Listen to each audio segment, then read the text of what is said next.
There's some DNA that has to change. These were the words of Brad Treliving in the weeks following another Game 7 heartbreak for the Toronto Maple Leafs. That has become the theme of the Leafs off-season this year. From blockbuster moves, including one of the core four leaving, to locking in some of their best players and adding some new faces onto the roster too, things are certainly looking different for the Leafs. It's definitely the end of an era, the end of the core four, and the start of something new. But have the Leafs changed enough of their DNA so far around this period of free agency and the off-season? In today's video, I'm breaking down every big move that the Toronto Maple Leafs have made so far in this off-season, and I'll be sharing my thoughts on all of them too. As always, feel free to disagree or leave your own thoughts down in the comments, but please, let's do it amicably, because if you're like me and you're on Leafs Twitter, you will see that these recent Leafs changes have caused a slight civil war between Leafs fans, and we don't need to do that over here. And also, please do subscribe to my channel if you haven't already for lots of hockey commentary and Toronto Maple Leafs content. And without further ado, let's jump into the video because we have a lot of things to talk about.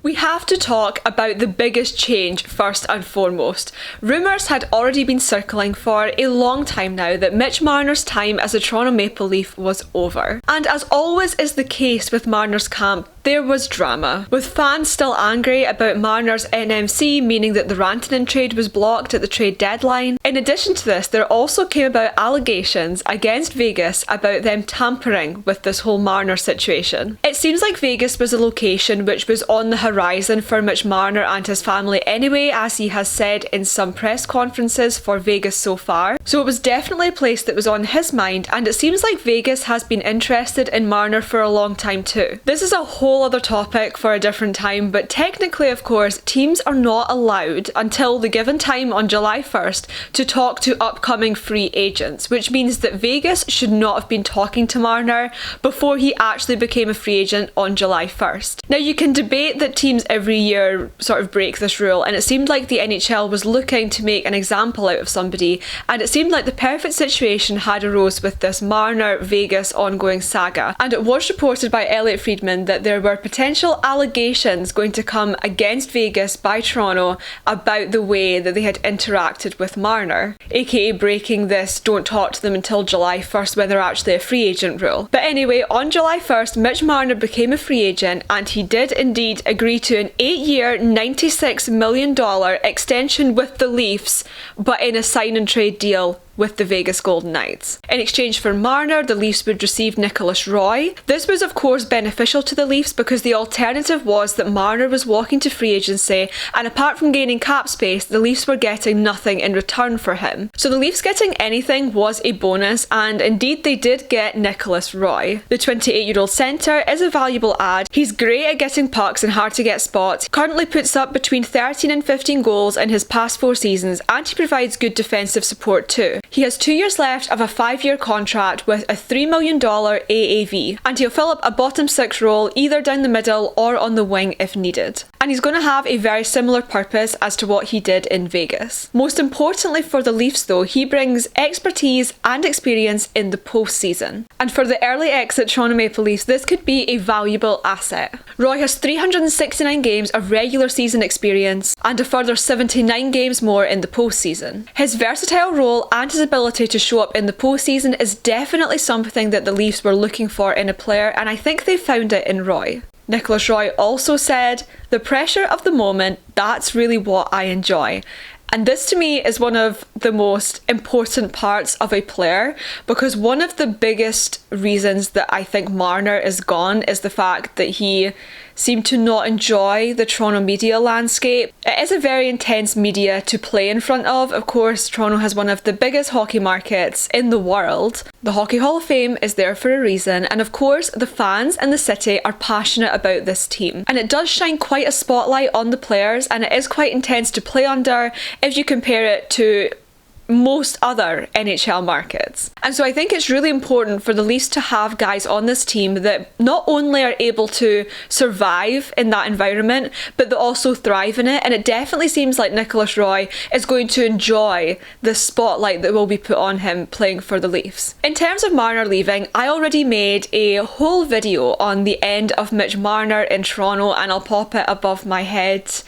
I can't remember what side it goes at, somewhere above my head right now. But I did do a whole video on sort of why fans soured against him and how his time as a Leaf panned out and how his legacy is not what anyone would have anticipated it to be. So after you've watched this video, make sure to give that one a watch too. So because I've already done this video, I won't go into too much detail on the flaws and how Marner's time played out in Toronto. But the sum of it all is basically that his playoff appearances were more often than not disappearances more than anything else. His agent and family influence soured a lot of fans off him as far back as his 2019 contract negotiations, mainly because of a lot of tactics that his agent used in order to get a good deal for him, and also his tension with the media and how all of this factors into him becoming the divisive character in Leafs history that he has become. My personal take on Marner leaving, and I know that a lot of people won't agree with this, but I was very much for it.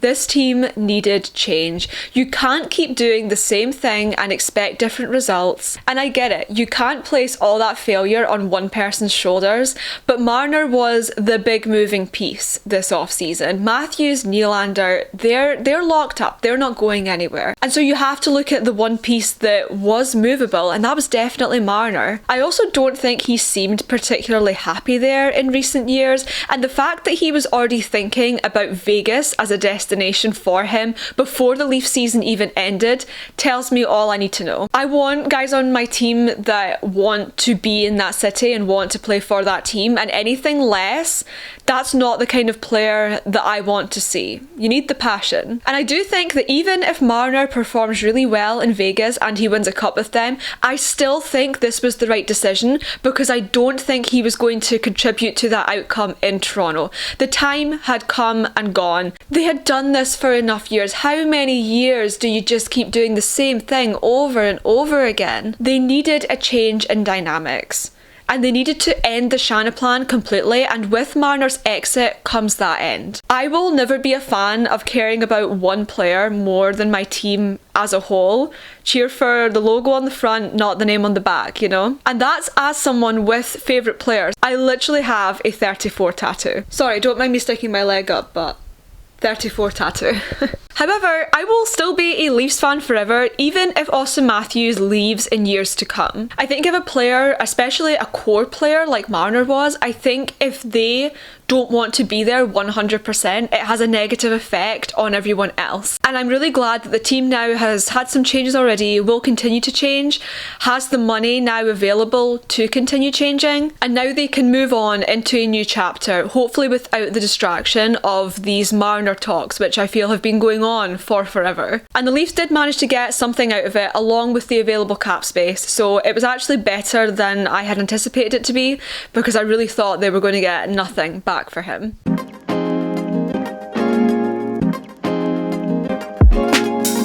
So moving on now to a player who is a long-time favourite of mine. As you will know if you've been watching my channel for a while, John Tavares signed a 4-year deal with a $4.38 million AAV with the Leafs, taking a hometown discount to stay in Toronto. I absolutely love players who want to play for the team and the city so badly. As fans, we invest so much loyalty and dedication into cheering for our teams that I love players who do the same back. Tavares is of course 34 and he turns 35 later this year, and he doesn't have the same speed that he once did. He doesn't drive even strength play the way that he used to, but he is still a top 6 centre coming off a 38-point season. He for sure could have got more money on the open market, and the fact that he decided to take less money to stay on the Leafs is exactly what I want in a player, and I highly, highly rate it. Johnny Toronto is staying home and he took a discount to do so. This was everything that I hoped for in the John Tavares situation, and I am so happy with it.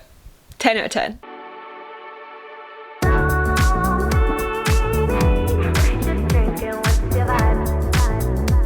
The Leafs also ticked off another off-season priority when it comes to Matias Knies. Matias Knies has blossomed into a true hidden gem that the Leafs likely didn't predict having when they selected him 57th overall in the 2021 NHL draft. With 94 points in 161 regular season games and 14 points in 27 playoff games, Knies has become a key piece of this Leafs team. He had to be a priority for the Leafs to keep this off-season, as he could have become a restricted free agent and the likelihood of an offer sheet was real. But the Leafs got it done and they signed the 22-year-old power forward to a 6-year contract with an annual average value of $7.75 million.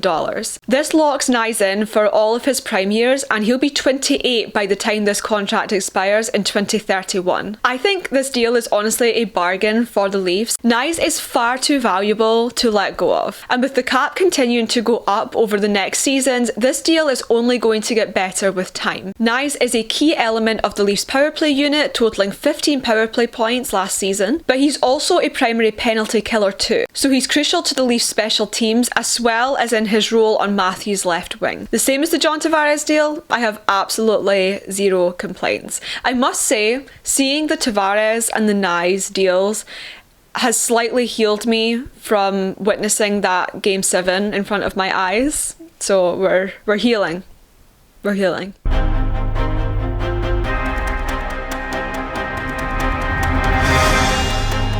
Next up, we have a trade that the Leafs made. The Utah Mammoth traded forward Matias Machelli to the Leafs in exchange for a conditional third-round pick in 2027. The 24-year-old from Finland had a bit of a down season last year. He became a healthy scratch down the line, and he really seemed to fall out of favour with Utah. And with just 18 points in 55 games played, it was definitely time for a change of scenery for him. He's entering the final season of a 3-year contract with a $3.4 million AAV, and he becomes an RFA next summer. This went down better with some fans than others, and I'll be honest, I quite like it. I think it's very low risk. It's only 1 year. If it doesn't pan out, then you haven't lost too much. I would be more bothered if this was a longer term deal, and I think it potentially could have a high reward for the Leafs. This guy has been decent enough in the past. He just seems to have been on a downward trajectory, and hopefully playing for the Leafs might bring that back up in the right direction again. So it's low risk with potentially a high reward.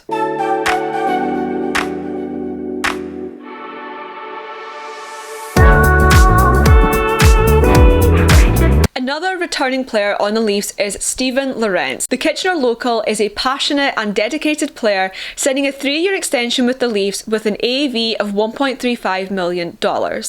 This guy bleeds blue, saying being able to wear the Leaf with pride, being able to play at home with friends and family, and trying to bring a Stanley Cup to a city that's been longing for it for so long and that deserves it. I love it. He has the passion confirmed. Last year he was a reliable 4th line player. He was good on the PK and he brings fantastic energy both off and on the ice. I can't repeat it enough. I think it's so important to have guys on the team that want to be there, and I think the influence that has on the dressing room and on like the off-ice chemistry with this team is something that's really important. As I said before, it is an intense media landscape to play for, and I think people really wanting to be there will always result in the best production and performance from them. But honestly as well, to be favoured by Leafs fans, all you really have to do is be super passionate and dedicated. As much as everyone wants the top and best performing players, ultimately I think Leafs fans just love guys that want to be there and that have a good attitude.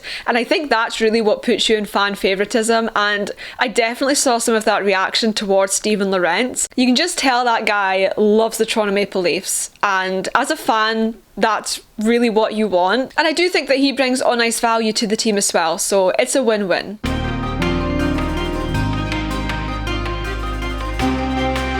Another off-season addition to the Leafs is Michael Peca. Peca? Am I saying that right?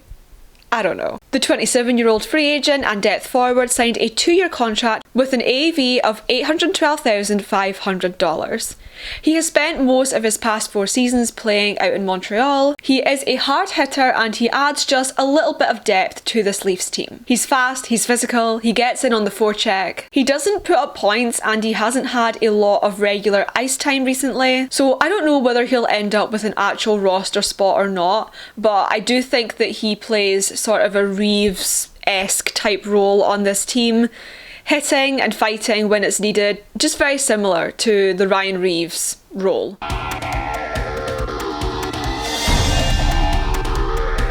And finally, as a last note to mention about the Leafs off-season changes are about the other RFAs, obviously outside of Matias Machelli, who were Nick Robertson and Pontus Homeberg. They extended a qualifying offer to Robertson, but not Homeberg, which I was a little bit disappointed about because Pontus Homeberg is now a Tampa Bay Lightning player. He's signed for 2 years on an AAV of $1.55 million, and so Homeberg is no longer a Leaf, and why am I a little bit sad about that? Maybe it's a hot take of mine, but I just saw something there in him. He would not do very much for a good while, but then he would randomly show up with these good plays and I'd be like, Pontus Homeberg, I see you. I'm a little bit sad that he's not a Leaf anymore. I had a bit of a soft spot for that guy. There was a time there in that second round, and I don't know if it was game 5 or game 7, but it was one of the ones I was at, and he did something and I was like, wow, I can see something there in Pontus Homeberg. I can see it. So I'm a little bit sad that he's gone and wish him the best in Tampa, of course. Although not too much because I don't want Tampa Bay to be good. And so those are all my thoughts on the Leafs off-season changes so far. They are not done yet. They have cap space to play with and they do have the opportunity to make some more moves still. And could we potentially see the return of Nazem Kadri? I would love that. Let me know in the comments down below, what do you think of the Leafs off-season changes so far and what else would you like to see them do? What do you think of Mitch Marner going to Vegas? Leave me your Marner takes down below. I want to hear them all. As always, if you did enjoy this video, make sure to give it a like and also subscribe to my channel while you're here. Thank you so much for watching and let's see what off-season changes the Leafs make next. I'm a shy deer in the headlights. She's coming over and I'm just standing there.